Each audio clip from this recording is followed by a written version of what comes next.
사순절 셋째 주일입니다. 사순절 기간 동안에 여러분과 여러분 가정에 우리 주님의 은총과 평강이 충만하기를 축원합니다. 여러분의 기도 제목들마다 사순절 기간 동안에 응답되기를 축원합니다. 오늘 본문은 예수님께서 성전을 청결하게 하신 사건입니다. 이 사건은 사복음서 모두 기록되어 있습니다만은 공관복음, 말하자면 마태, 마가, 누가복음하고 요한복음의 기사에 약간의 차이가 있습니다. 공관복음은 예수님의 공생의 말기에 십자가 사건을 앞두고 성전을 청결한 사건으로 기록되어 있습니다만은 오늘 우리가 읽은 요한복음은 예수님의 공생의 초기에 있었던 사건으로 기록되어 있습니다. 그래서 학자들 간에는 한 번 있었던 사건을 공관복음과 요한복음 기자가 각각 다르게 배열했는지 아니면은 두 번 일어난 사건을 공관복음에서는 후기 사건으로 요한복음에서는 초기 사건으로 배열하고 기술한 것인지에 대한 논란은 있습니다. 그렇지만 이 사건이 하나의 사건이든지 다른 두 개의 사건이었든지 상관없이 공관복음 기자는 자신의 신학적인 관점에 따라서 기술했고 배열했을 뿐만 아니라 기술했고 요한복음 기자는 자신의 신학적 관점에 따라서 배열하고 기술한 것을 우리가 먼저 전제해야 되겠습니다. 오늘 본문 말씀은 요한복음 2장 13절로 22절에 있는 이 말씀은 두 단락으로 되어 있는 것을 보게 됩니다. 먼저 13절부터 17절 말씀은 예루살렘의 성전 청결 사건을 다루고 있고 18절부터 22절의 말씀은 성전 청결 사건 이후에 예수님의 예언적인 말씀이 기록되어 있습니다. 두 단락을 연결하고 있는 핵심어는 성전이라고 볼 수가 있습니다. 성전이라고 하는 단어가 14절에도 나오고 15절에 나오고 20절, 21절 이렇게 이 19절에도 나오고요. 이렇게 나옵니다마는 13절부터 17절에 있는 앞에 있는 단락의 성전은 헬라어로 히에론이라고 하는데요. 두 번째 단락에 나오는 성전은 나오스라고 하는 단어를 사용하고 있습니다. 우리말 성경으로는 모두 다 성전이라고 그렇게 되어 있지만은 앞단락에서는 히에론이고 뒤에 단락에서는 나오스라고 하는 단어를 사용하고 있다는 겁니다. 히에론은 어떤 의미를 가지고 있느냐면 성전 건물과 그리고 그에 딸린 부속 구조물들, 말하자면 뜰까지 포함해서 전체 성전 전체를 가리키는 말입니다. 이 단어는 신약 성경에서 비유적으로 사용된 바가 없습니다. 그렇지만 뒷단락에 나오는 나우스라고 하는 이 단어는 성전 건물이나 성소 개체를 가리키기는 합니다만은 어디까지나 비유적으로 사용될 때 이 나우스라고 하는 단어를 사용하고 있다는 겁니다. 이게 무슨 말인가 하는 것은 이제 말씀을 나누면서 차츰차츰 말씀을 드리도록 하겠습니다. 말하자면 두 개의 성전이라는 단어가 오늘 본문을 이해하는 데 굉장히 중요한 역할을 하고 있다는 겁니다. 첫 번째 용어는 예루살렘 성전에 대한 예수님의 이해가 무엇인가 하는 것을 보여주고 있고 두 번째 용어는 예루살렘 성전 이후에 예수님의 예언을 통해서 참 성전이 무엇인가를 보여주고 있습니다. 따라서 우리는 이 용어를 통해서 본문에 나오는 예루살렘 성전에 대한 이해와 더불어서 성전에 대한 비유적인 의미를 확인할 수가 있습니다. 이것은 오늘날 우리 교회론과도 밀접한 관련이 있다고 하겠습니다. 본문으로 들어가서 말씀을 보겠습니다. 먼저 13절로 17절 말씀을 보면은 6월절이 다가오자 예수님께서 예루살렘으로 올라가셨습니다. 6월절은 이스라엘의 출애굽 사건을 기념하는 절기였죠. 이 명절은 아비볼 14일에 지켰는데 아비벌이라고 한다면은 오늘날 우리가 사용하고 있는 태양력에 따르면 3, 4월이라고 할 수가 있겠습니다. 그때 이스라엘 백성들은 누룩 없는 떡을 먹으면서 출애굽 사건을 음미하고 그때의 고난을 되새겼다고 합니다. 신명기 16장 1절 이하를 보면 모든 이스라엘 백성들은 유월절을 지키기 위하여 예루살렘에 올라가야만 했습니다. 예수님도 유월절을 지키기 위해서 예루살렘에 올라가셨다는 거죠. 성전에 올라가신 예수님께서 황당한 일을 목격하시게 됩니다. 성전 구내에서 사람들이 소를 팔고 양을 팔고 비둘기를 파는 것을 보았습니다. 이 상품들은 정지된 물건이 아니라 살아있는 동물들이었습니다. 성전 구내에서 동물들의 울음소리는 정상적인 대화조차 힘들게 했고, 그럼에도 불구하고 상인들과 구매자들 간의 흥정은 아우성 그 자체였습니다. 동물들이 배설한 분뇨 냄새는 코를 진동했을 뿐만이 아니라 동물들의 그 울음소리는 그야말로 성전 전체를 동물농장으로 만들기에 부족하지 않았습니다. 그 옆에는 성전세를 바치도록 로마 화폐를 유대 화폐로 교환해주는 환전상들도 앉아 있었습니다. 그것을 바라보신 예수님의 눈에는 하나님을 예배하는 성전이 결코 아니었습니다. 장터에 불과했습니다. 처음에는 먼 지방에 살고 있는 순례자들을 위하여서 아마도 성전 안에 시장이 형성되었을 겁니다. 원거리에서 동물을 끌고 오는 번거로움을 덜어주거나 상처난 동물을 교환해 주었을 겁니다.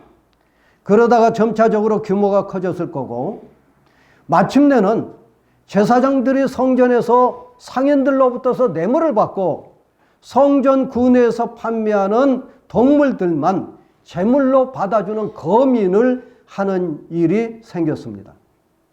집에서 끌어온 동물은 아무리 건강한 동물이라고 하더라도 제물로 받지 않았다는 겁니다. 그러니 성전 구내에서 판매하는 이 동물의 값은 천정부지로 치솟았고, 병들고 늙고 상처난 것들까지도 굉장히 높은 값으로 판매한 것을 구매할 수밖에 없었습니다. 그야말로 순례자들은 울며 겨자 먹는 식으로 그것들을 살 수밖에 없었겠죠.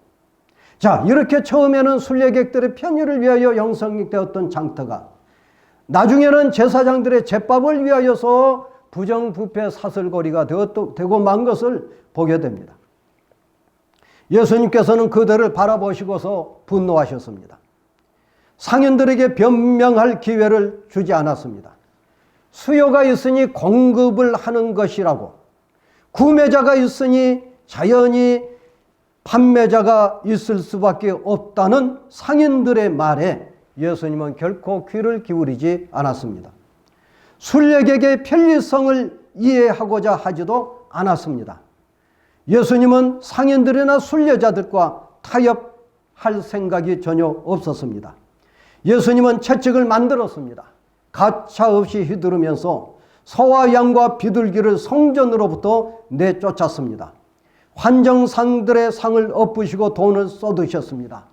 누구도 상상할 수 없는 행동이 드러난 겁니다. 그야말로 과격한 예수님의 행동이 나타났습니다. 한없이 온유하신 우리 주님은 왜 그렇게 과격한 행동을 하실 수밖에 없었을까요? 그 이유는 상인들의 잘못된 상거래에 있지 않습니다. 성별된 성전이 세속화되었다는 데 있습니다. 말하자면 제사장들이 재화를 얻으려고 거룩한 성전을 장터로 만든 것에 대한 의분이었다고 할 수 있습니다. 예수님은 그 의분을 사귀지 않으셨습니다. 성전, 말하자면 거룩한 하나님의 집을 뒤엎어 버리셨습니다. 불의와 부정부패와 결코 타협하지 않으신 과격한 행동을 우리 주님께서 하신 것입니다. 예수님은 분노하시면서 말씀하셨습니다. 이것을 여기서 가져가라. 내 아버지의 집으로 장사하는 집을 만들지 말라. 여기서 예루살렘 성전을 가리켜서 예수님은 내 아버지 집이라고 그렇게 말씀하고 계십니다. 과거를 돌이켜보면 예수님께서 12살 되셨을 적에 부모님과 함께 성전에 올라가신 적이 있었습니다. 얼마나 많은 사람들이 모였는지 부모가 12살 먹은 예수님을 잃어버리고 말았습니다.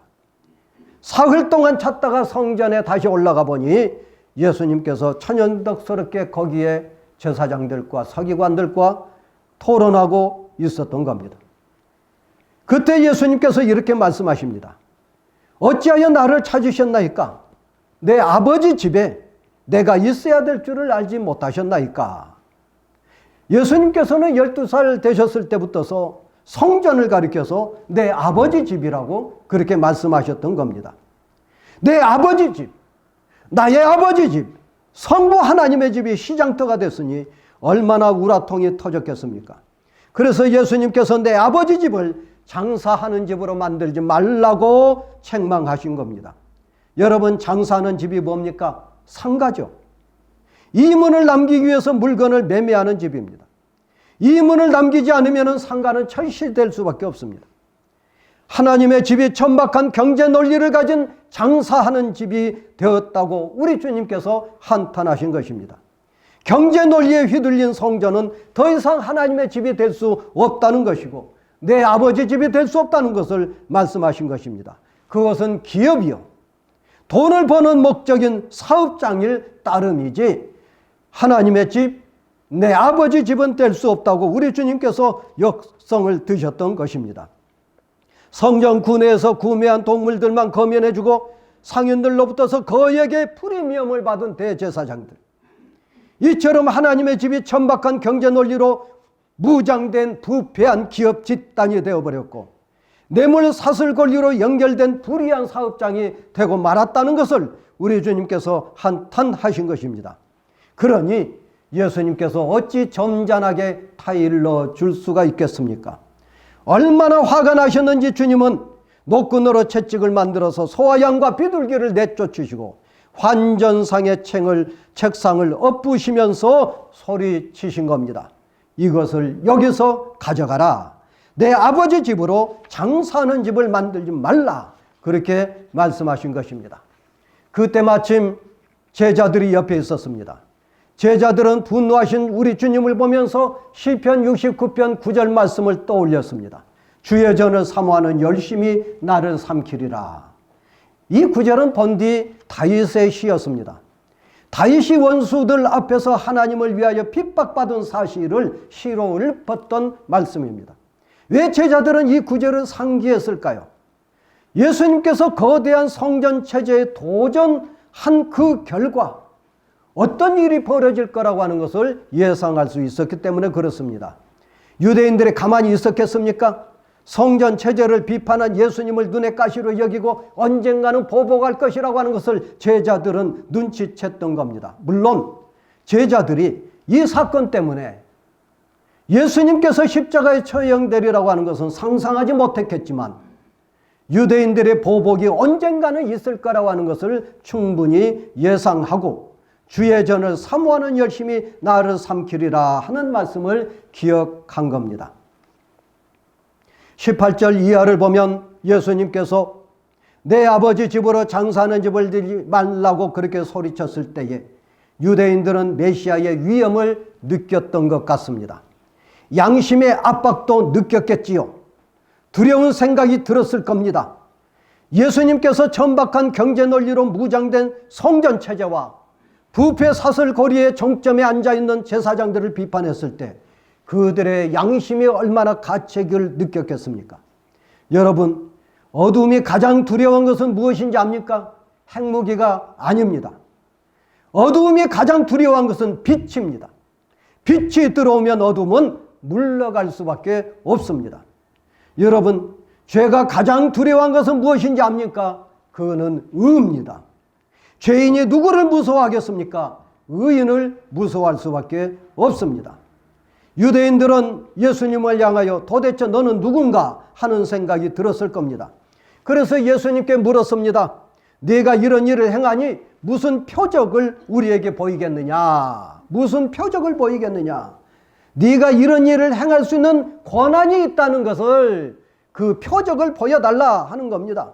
말하자면 암행어사가 출두하면 마패를 휘두르는 것처럼 마패 같은 표적을 보여주어야 네가 이렇게 행동한 것에 대한 권한을 우리가 인정해 줄 수 있지 않겠느냐 하는 겁니다. 유대인들은 표적을 굉장히 좋아했습니다. 고린도전서 1장 22절을 보면은 유대인은 표적을 구하고 헬라인은 지혜를 찾으나, 유대인이 표적을 구한다고 했습니다. 그만이 가지고 있는 표시를 원했던 것이죠. 성전을 숙청하는 네가 도대체 누구냐? 그 표적을 보여달라 하는 겁니다. 하지만 메시아에게 있어서 표적이라고 하는 것은 성전을 숙청하신 행동 그 자체가 표적이지, 메시아에게 암행어사 마패와 같은 메시아 신분증은 없는 것입니다. 메시아이기 때문에 당연히 책망하고 성전을 숙청하셨지 않았는가 하는 거죠. 그런데 예수님께서는 표적이 있다고 응수를 하십니다. 너희가 이 성전을 헐라! 그러면 내가 사흘 만에 일으키겠다. 그것이 표적이라는 겁니다. 이 말을 듣고 있던 유대인들은 경악을 금하지 못했습니다. 당시 예루살렘 성전은 유대인의 자존심이었습니다.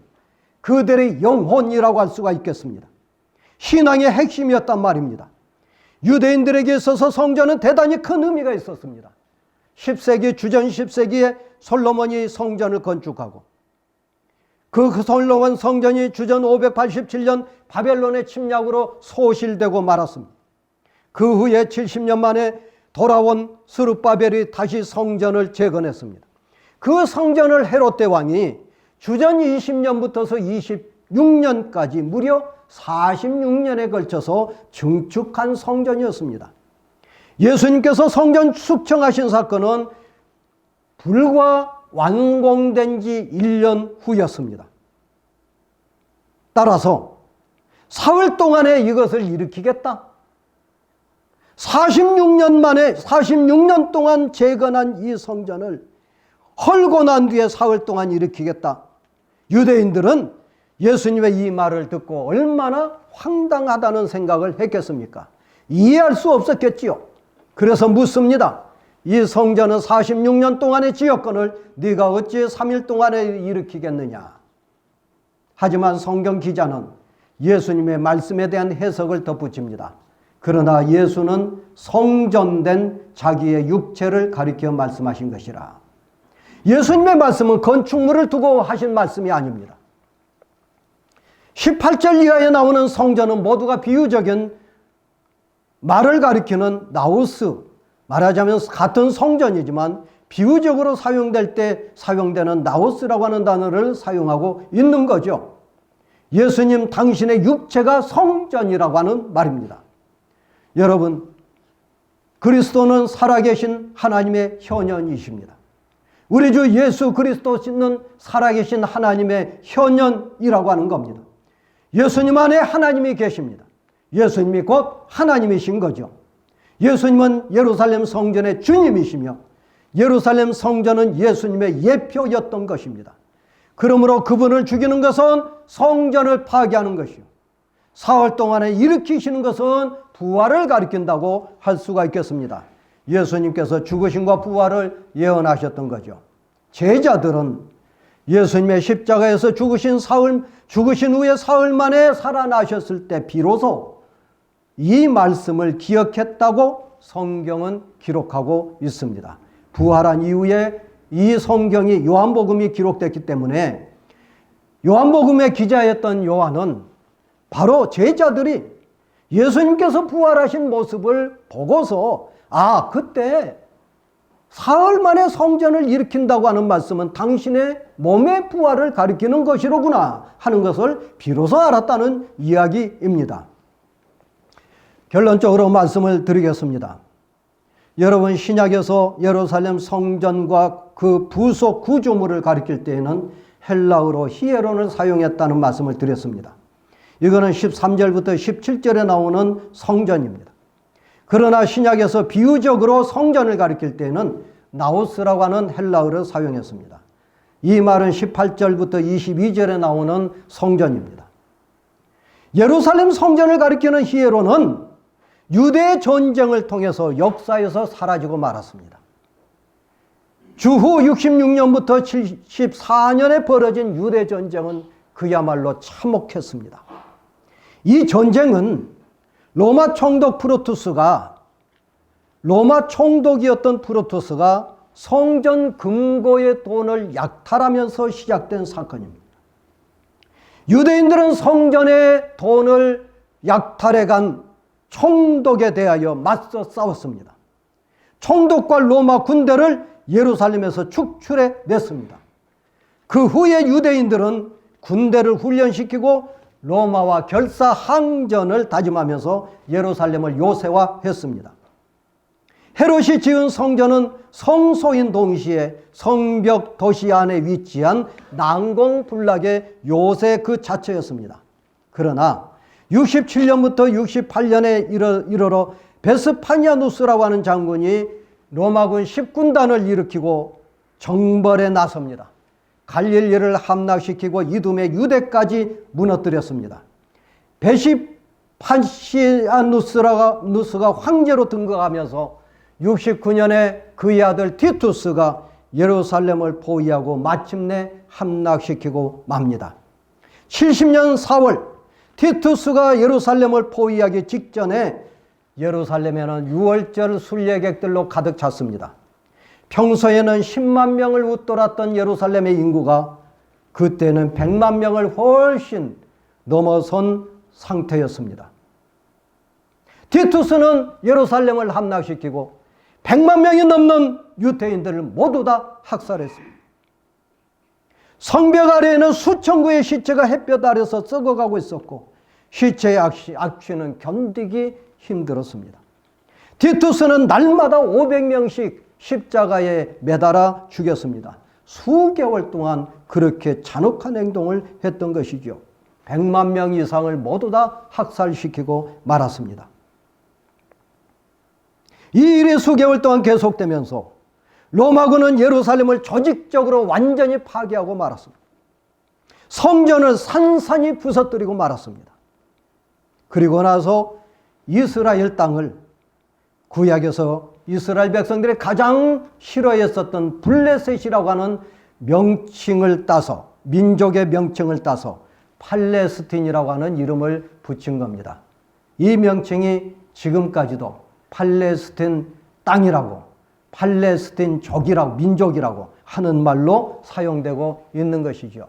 그 이후에 이 땅은 주인 없는 땅으로 남아 있었습니다. 2000년 동안 빈 땅이 되어 있었죠. 그래서 아랍인들이 차츰차츰 들어가 살게 되면서 많은 사람들은 그들을 가리켜서 팔레스틴족이라고 그렇게 부르게 됐던 겁니다. 여러분, 성전이 뭡니까? 성전은 하나님께서 계신 집입니다. 성전은 하나님께서 계신 집이지만은 하나님은 어디에나 계시기 때문에 성전은 하나님의 임재의 상징물이라고 할 수가 있겠습니다. 성전은 하나님의 임재를 상징하는 건축물을 말합니다. 어디까지나 상징하는 건축물이라고 하는 겁니다. 그 성전이 완전히 파괴되기 전에 하나님께서 직접 이 땅에 오신 것입니다. 임재를 상징한 것이 아니라 하나님께서 몸소 세상에 오신 것이죠. 그분이 바로 우리 주님 예수 그리스도십니다. 우리 주님께서 세상에 오셨으니 더 이상 상징으로서 성전은, 말하자면 히에로는 필요가 없게 된 겁니다. 예수님께서 직접 오셨으니 상징이 아니고 성전 그 자체가 되신 것입니다. 그 자체였던 당신의 몸을 나우스라고 하는 말로 표현하고 있습니다. 오늘 본문을 보십시오.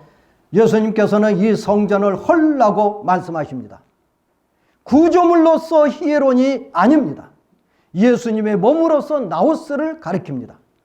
따라서 이 성전을 헐라는 것은 예수님의 죽음을 염두에 둔 말씀입니다. 그 말씀대로 결국 유대인들은 예수님을 십자가 못 박아 죽였습니다. 나우스로서 성전이 무너진 겁니다. 하지만 하나님께서 예수님을 다시 일으켜 세우셨습니다. 여기서 일으키다, 성전을 일으키다, 내가 사흘 동안에 일으키겠다라고 하는 말씀은 예수님께서 살아나시다라고 하는 단어와 동일한 단어입니다. 예수님께서 살아나시다, 성전을 일으키겠다, 같은 말인 겁니다. 여러분 믿으시기 바랍니다. 예루살렘 성전이 아닙니다. 이제는 주님의 몸입니다. 주님의 몸, 그것은 곧 교회입니다. 논리 비약이 아닙니다. 이거는 신학이요 교회론입니다. 교회는 주님의 몸입니다. 주님의 몸으로서 교회는 참 성전이라고 하는 것을 가르쳐주고 있습니다. 여러분 참 성전으로서 주님의 몸을 사랑하시기를 주의 이름으로 축원합니다. 십자가에 죽으신 주님의 몸, 당신의 피로 값주고 사신 교회, 이 교회를 사랑하시고 충성하시는 여러분이 되시기를 축원합니다. 그게 곧바로 주님을 사랑하는 것이요, 그게 곧바로 주님께 충성하는 것입니다. 철저하게 파괴될 예루살렘 성전을 사랑하고 충성했었던 유대인들보다도 더욱더 우리는 교회를 사랑하고 충성해야 될 줄로 믿습니다. 그것이 성도가 마땅히 해야 될 바요, 성도가 받아 누릴 복이라고 하는 말씀인 것입니다. 기도하겠습니다. 은혜로우시고 자비로우신 아버지 하나님, 우리 주 예수 그리스도께서 직접 이 세상에 오셔서 당신의 몸이 성전이라고 하는 말씀을 선언하신 것을 우리가 말씀을 통해서 보았습니다. 자비로우시고 은혜로우신 아버지 하나님, 우리 모든 교우들을 주님께서 축복하여 주시고 은혜 베풀어 주셔서 주님의 몸된 교회를 더욱더 사랑하게 하여 주시고 충성스럽게 받드는 우리 모두가 되게 하여 주시옵시기를 원하옵고 간구하옵나이다. 우리 교회를 책임지고 있는 종으로부터서 우리 모두가 참으로 충성된 종이 되게 하여 주시고 두렵고 떨리는 마음으로 주님의 몸을 사랑하고 섬기는 우리 모두가 되게 하여 주시옵소서. 예수님 이름으로 감사하고 기도하옵나이다. 아멘.